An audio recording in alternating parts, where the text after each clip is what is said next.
स्ट्रेसको basic level चाहिँ के हो भन्दाखेरि हामीले गर्ने हरेक दिनमा गर्ने दैनिक कामहरूलाई ड्राइभिङ फ्याक्टर भनेको स्ट्रेस हो। अब मलाई चाहिँ भोलि इक्जाम छ, मलाई पढ्नु पऱ्यो भने चाहिँ मलाई स्ट्रेस चाहिन्छ, इक्जामको स्ट्रेस हुनुपर्छ।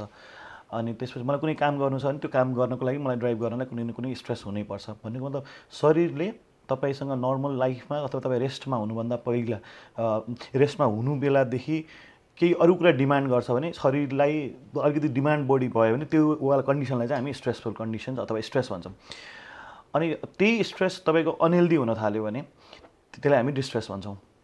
जस्तो तपाईँहरू दुईजना आएको खाना पकाइराख्ने बानी छ, तपाईँ दुईजनाले खाना पकाइराख्नु भएको थियो, आज तपाईँको घरमा 4 जना अरू नयाँ पाहुनाहरू आउनु थाल्नुभयो भने चाहिँ 6 जनाको खाना पकाउनु पर्ने भयो।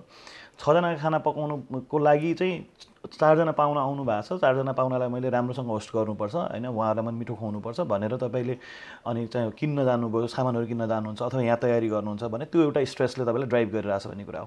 तर 4 जना पाहुना आउन थाल्नुभयो भनेर बिहानैदेखि आत्तिनु थाल्नु भएको छ भने चाहिँ त्यो भन्छ सामानहरू तपाईँ यति आत्तिसक्नु भएको छ कि तपाईँले त्यो सामानहरू फुट्न थाले त्यहाँ होइन, भान्सामा सामानहरू झार्न थाल्नुभयो भने त्यो चाहिँ तपाईँको डिस्ट्रेस भयो, त्यो चाहिँ हजुरको अनहेल्दी भयो क्या, त्यो चाहिने चिजभन्दा बढी नै आत्तिनु भयो।